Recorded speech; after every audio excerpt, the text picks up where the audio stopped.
Hi dears, welcome back. അപ്പോൾ ഇന്ന് ചെറിയൊരു ബർത്ത്ഡേ വ്ളോഗാണ് ഷെയർ ചെയ്യുന്നത്. അപ്പോൾ കഴിഞ്ഞ മാർച്ച് 1-ാം തീയതി മോളുടെ 10ാമത്തെ ബർത്ത്ഡേ ആയിരുന്നു. അപ്പോൾ അന്നത്തെ ദിവസത്തെ കുറച്ച് കാര്യങ്ങൾ നിങ്ങളായിട്ട് ഷെയർ ചെയ്യാണ്. അപ്പോൾ ഇത് കേക്ക് ഉണ്ടാക്കിയിരിക്കുന്നത് 1.5 കിലോ വെയിറ്റ് വരുന്ന ടെൻഡർ കോക്കനട്ട് കേക്കാണ്. അപ്പോൾ ഡ്രസ്സിൻ്റെ ആ ഒരു തീമിലാണ് കേക്ക് ചെയ്തിരിക്കുന്നത്. അതുകൂടാതെ ഡോണട്ടും പിന്നെ കേക്ക് സിക്കിൾസ്, ബ്രൗണി, അതേപോലെ മിൽക്ക് കപ്പ് കേക്കും കൂടി ഉണ്ടാക്കിയിട്ടുണ്ട്. എല്ലാത്തിൻ്റെയും റെസിപ്പി ഇതിൽ കാണിക്കുന്നില്ല. അതുപോലെ ഈ ഒരു കേക്ക് ചെയ്തിരിക്കുന്നത് മാനുവൽ എയർ ബ്രഷ് വെച്ചിട്ടാണ്. അപ്പോൾ ഫസ്റ്റ് ടൈമാണ് അത് ട്രൈ ചെയ്ത് നോക്കിയത്. ഇനി നമുക്ക് വീഡിയോയിലേക്ക് പോവാം. അപ്പോൾ ആദ്യം കേക്കിന് വേണ്ടിയിട്ടുള്ള ഫ്ലോറൊക്കെ ഇവിടെ അരിച്ച് വെച്ചിട്ടുണ്ട്. ഇതൊരു 1.5 കപ്പ് മൈദയും 1.5 ടീസ്പൂണ് ബേക്കിംഗ് പൗഡറും 1/2 ടീസ്പൂൺ അടുപ്പിച്ചിട്ട് ബേക്കിംഗ് സോഡയും ഒരു 2 പ്രാവശ്യം അരിച്ച് വെച്ചതാണ്. അതേപോലെ ഒരു 6 മുട്ട എടുത്തിട്ട് സെപ്പറേറ്റ് ചെയ്ത് വെച്ചിട്ടുണ്ട്. ആദ്യം ഈ എഗ് വൈറ്റ് നന്നായിട്ടൊന്ന് ബീറ്റ് ചെയ്തെടുക്കാം. അതിലേക്ക് ഒരു 1/4 ടീസ്പൂൺ ഉപ്പും കൂടി ചേർത്തിട്ടുണ്ടായിരുന്നു. എഗ് വൈറ്റ് ഇതേപോലെ പതഞ്ഞ് വരുന്ന സമയത്ത് ഇതിലേക്ക് 1/4 കപ്പിന് അടുപ്പിച്ചിട്ട് പഞ്ചസാരയാണ് ചേർത്ത് കൊടുക്കുന്നത്. അപ്പോൾ പഞ്ചസാര പൊടിക്കാതെയാണ് ചേർത്ത് കൊടുക്കുന്നത്. എഗ് വൈറ്റ് നല്ലപോലെ ബീറ്റായി കഴിഞ്ഞാൽ ഇനി ഇതിലേക്ക് ഓരോ യോക്ക് വീതം ചേർത്ത് കൊടുക്കാം.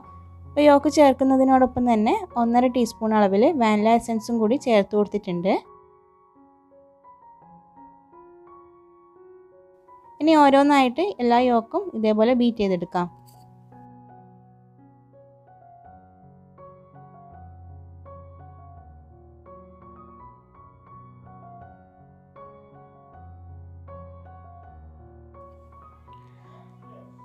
അങ്ങനെ മുട്ട നന്നായിട്ട് ഇവിടെ ബീറ്റ് ചെയ്തെടുത്തിട്ടുണ്ട്. ഇനി ഇതിലേക്ക് നേരത്തെ അരിച്ച് വെച്ചിട്ടുള്ള ഫ്ലോർ കുറച്ചായിട്ട് ചേർത്ത് കൊടുക്കാം. അപ്പോൾ അതിനിടയിൽ ഇതിലേക്ക് ഒരു 1/3 കപ്പ് അളവിൽ ചെറിയ ചൂടുള്ള പാലും കൂടി ഒഴിച്ചു കൊടുക്കുന്നുണ്ട്. അങ്ങനെ ബാറ്റർ ഇവിടെ റെഡി ആയിട്ടുണ്ട്. ഈ ഒരു ബാറ്റർ 7 ഇഞ്ചിൻ്റെയും പിന്നെ ഒരു 5 ഇഞ്ചിൻ്റെയും മോൾഡിൽ ഒഴിച്ചിട്ടാണ് ബേക്ക് ചെയ്തിരിക്കുന്നത്. അപ്പോൾ കേക്ക് ഇവിടെ ബേക്ക് ആയ ശേഷം ചൂടിപ്പോൾ കംപ്ലീറ്റ് ആയിട്ട് മാറിയിട്ടുണ്ട്. ഇനി ഇത് 2 കേക്കും 4 ലെയർ ആയിട്ടാണ് കട്ട് ചെയ്യുന്നത്.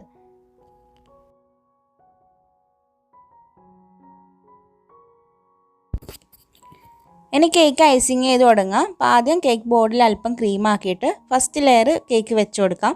അപ്പോൾ ആദ്യം ചെയ്യുന്നത് 7 ഇഞ്ചിൽ ചെയ്തിട്ടുള്ള കേക്കാണ്.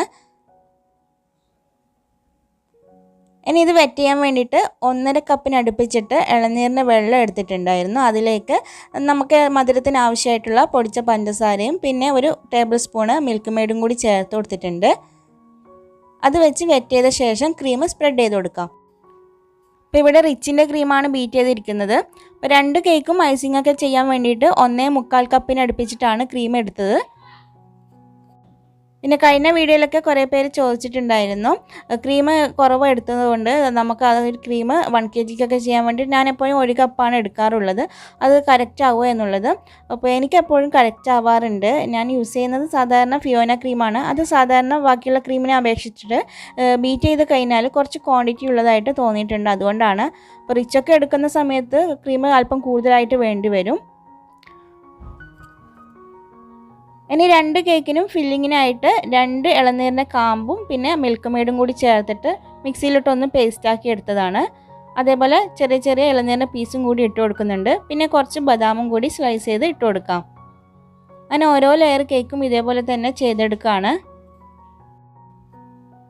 അങ്ങനെ താഴത്തെ ടയർ കേക്ക് ഇവിടെ ക്രം കോട്ട് ചെയ്തെടുത്തിട്ടുണ്ട്. ഇനി ഇതൊരു 10 മിനിറ്റ് ഫ്രീസറിൽ വെച്ചെടുക്കാം. ആ ഒരു സമയം ആകുമ്പോഴേക്കും 5 ഇഞ്ചിൽ ചെയ്തിട്ടുള്ള കേക്കും ക്രം കോട്ട് ചെയ്തെടുത്തിട്ടുണ്ട്. ഇനി താഴത്തെ ടയറിൽ കേക്കിന് പുറമേ കൊടുക്കാൻ വേണ്ടിയിട്ട് ഷുഗറിൻ്റെ ഒരു ഗ്രേ കളറ് ക്രീമിൽ കുറച്ചൊന്ന് മിക്സ് ചെയ്ത് കൊടുത്തിട്ടുണ്ട്. അപ്പോൾ ഒരു സിൽവറും ഗ്രേയും കൂടിയിട്ടുള്ള മിക്സ് ആയിട്ടുള്ളൊരു കളറാണ് കേക്കിന് കൊടുക്കാൻ ഉദ്ദേശിക്കുന്നത്. നമ്മൾ എയർ ബ്രഷ് ചെയ്യുന്ന സമയത്ത് അതിന് മാച്ച് ആയിട്ടുള്ള ക്രീം ആദ്യം ഒന്ന് കവർ ചെയ്ത് കൊടുത്തു കഴിഞ്ഞാൽ എയർ ബ്രഷ് ചെയ്യാൻ വേണ്ടി എളുപ്പമായിരിക്കും. അപ്പോൾ ആ ഒരു ക്രീം വെച്ചിട്ട് താഴത്തെ കേക്ക് മുഴുവനായിട്ട് ഇതേപോലെ കവർ ചെയ്തെടുക്കുകയാണ്.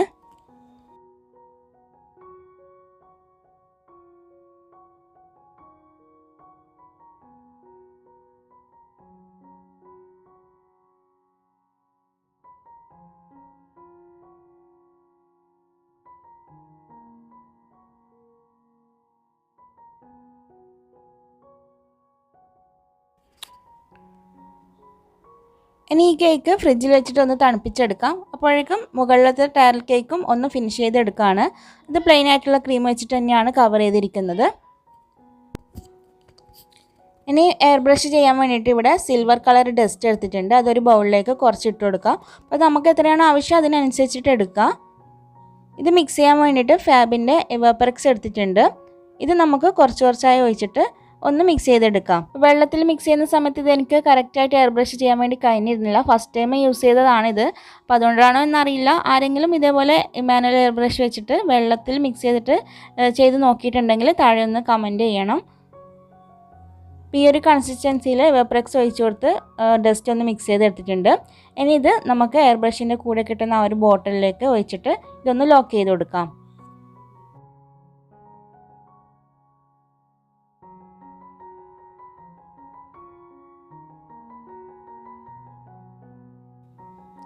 അതിനുശേഷം ഇത് കേക്കിലേക്ക് സ്പ്രേ ചെയ്ത് കൊടുക്കുകയാണ്. അപ്പോൾ കേക്കിൻ്റെ ചുറ്റിലായിട്ട് കുറച്ച് ബേബി കാഷ്യൂസ് വെച്ച് കൊടുത്തിട്ടുണ്ട്. കുറച്ച് ദൂരെ പിടിച്ചിട്ട് വേണം ഇതേപോലെ എയർ ബ്രഷ് ചെയ്ത് കൊടുക്കാൻ വേണ്ടിയിട്ട്.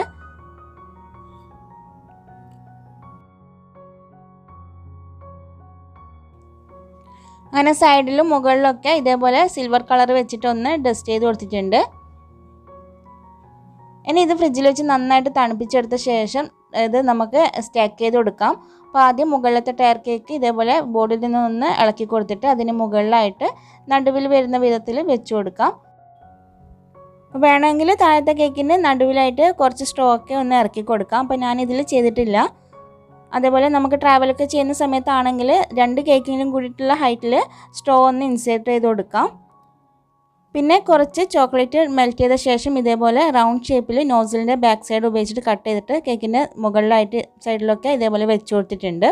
പിന്നെ ഒരു ടോപ്പറും ഫ്രഷ് ഫ്ലവറും അതേപോലെ ഗ്ലിറ്റർ പേപ്പറിൽ നമ്പർ 10 എന്നൊക്കെ കട്ട് ചെയ്തിട്ടും കൂടി വെച്ച് കൊടുത്തിട്ടുണ്ട്. ഈ ഒരു കേക്കിൻ്റെ വെയിറ്റ് വരുന്നത് 1 കിലോയും 600 ഗ്രാമുമാണ്.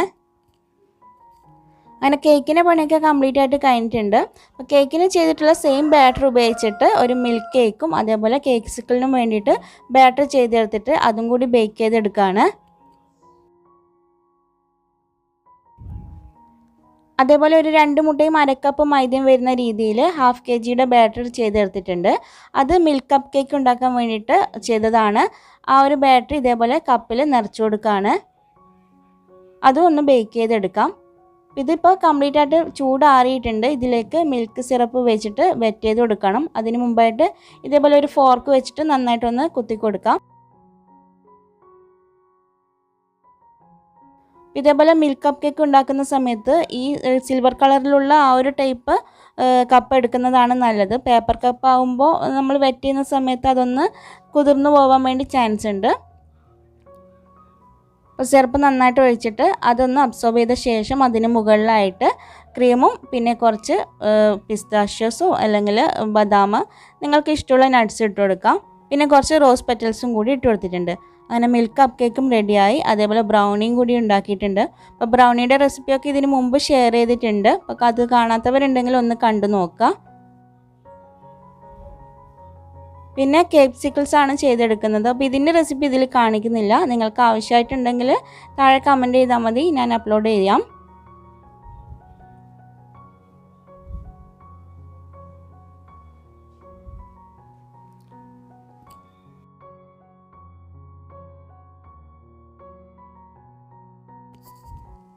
പിന്നെ ഡോണട്ടും കൂടി ഉണ്ടാക്കിയിട്ടുണ്ട്. അപ്പോൾ ഡോണറ്റിൻ്റെയും റെസിപ്പി സെപ്പറേറ്റ് അപ്ലോഡ് ചെയ്തിട്ടുണ്ട്.